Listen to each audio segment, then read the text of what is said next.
I always believed Jesse. How could this possibly go on for 4 years? Children repeatedly sodomized and sexually abused with brutality, if you believe the police. And then their parents come to pick them up right after computer class, and not one kid is crying. Not one kid tells his mother or father what happened in class.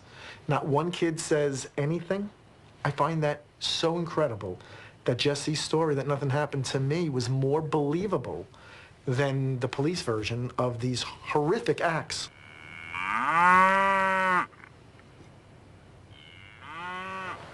Jesse and I we flew in August of 1988 all the way to Madison, Wisconsin, where we rented a car and drove 90 miles to some town that I couldn't possibly give you the name of, to a federal prison.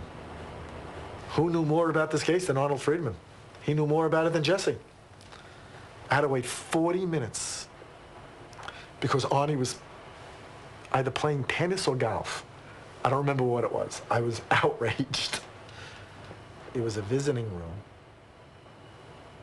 Jesse was out in the waiting room at this point, and this man had this little boy in there who was a son or a stepson, I don't know.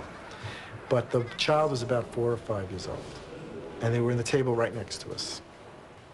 And I was interviewing Arnie, and all of a sudden, he leaned over and asked me if I could ask the corrections officer or whoever was in charge of the room if we can get another table. And I asked him why, and he said, that little boy over there bouncing on his father's lap is getting me very excited. It took me about 15 minutes to regain my composure. I remember that like it was yesterday. I was shocked. Because even though I was involved in the case now for 2 months, and even though I had studied pedophilia, and I knew what these men did to little boys, I had never heard somebody actually say it. And I was absolutely disgusted. We did change our table, and I spoke to Arnie. I interviewed him for a very long time.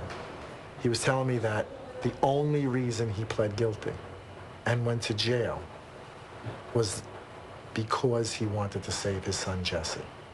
He told me that he was a pedophile. He told me that he had activity with boys, but not in Great Neck. He told me that he had a house in Wading River, a beach resort, and that the family enjoyed vacations there. And he told me that there were certain boys he took liberties with, and I don't want to go into it, while he was in that area. In my early 40s during the summer, I did go, quote, over the line and did have sexually arousing contact with 2 boys, short of sodomy. One of the boys was the son of a close friend, and I feared exposure and loss of this friendship. The boy might have told his parents, but they said nothing, so I assumed that he really had not told them. It's one sentence. What does that mean? What, do you fucking know what that sentence means? I don't even fucking know what that sentence means. I sexually aroused? What the fuck is he talking about? Maybe he put his arm around the kid. Maybe he took him in his sailboat and he found that sexually arousing. Maybe he was leaning against a tree. That's called sexually arousing contact. If you're sexually aroused while you lean against a tree. I don't know what that means. I don't know what that sentence means. When Arnold was first arrested, he said, I'm arrested because of this magazine. I sent one magazine in the mail, and that's why I'm arrested, and it's nothing. It's just nothing. It doesn't count. It doesn't matter. It's nothing. And you know, you live as husband and wife. You share certain intimacies. I said to him, tell me the truth. What happened? He says, that's it. That's the truth. So it came out that he had, in fact, molested a young man. And we were sitting in the therapist's office, and he said, oh, I just molested 2 boys. And I said, 2? I said, I thought you told me only 1. Well,